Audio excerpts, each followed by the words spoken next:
Hello all. Last week didn't bring us too many surprises. DeepSeek's AI model is proving to be effective, but their security and AI guardrails have been demonstrated to be practically non-existent. Major AI vendors are rapidly incorporating DeepSeek's efficiency into their own products with a slew of updated releases.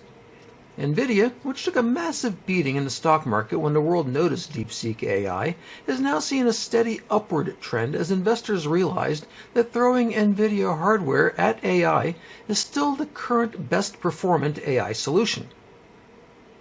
Now, lest AI dominate this news, onward. Cisco released a patch for 2 serious defects in their identity services engine. If you use this, don't delay in patching. Microsoft told the world this week that their Azure data centers are overloaded, and they're working to add capacity as quickly as possible. Shortly afterward, competitor Amazon essentially said the same thing, with both vendors pointing to the meteoric rise of AI and its compute and power demands prompting massive spending and expansion to accommodate the workloads.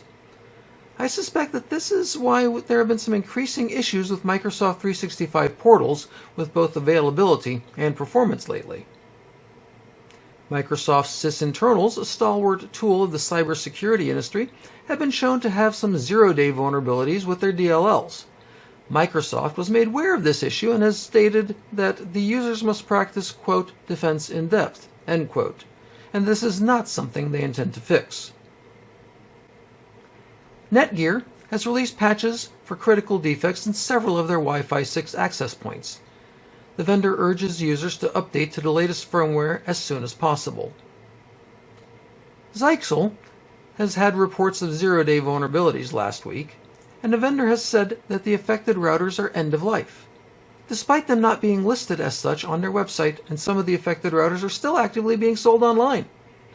Based on these reports, if you use Zyxel routers, I highly suggest that you replace them with another brand.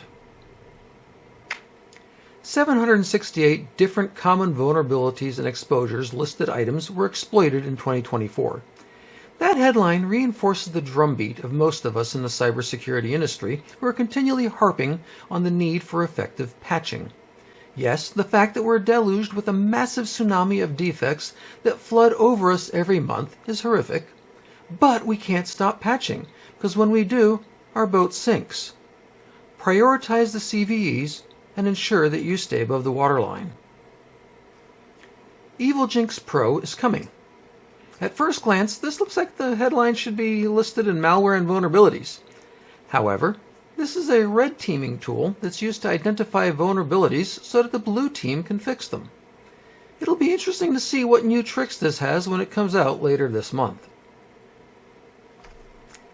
I've worked in the tech industry for several decades and have personally been involved in many of the evolutionary and revolutionary technological changes that have shaped our present digital landscape.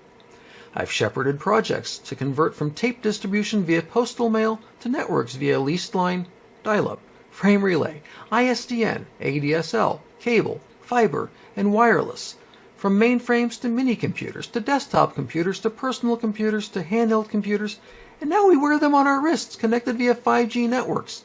It's absolutely amazing.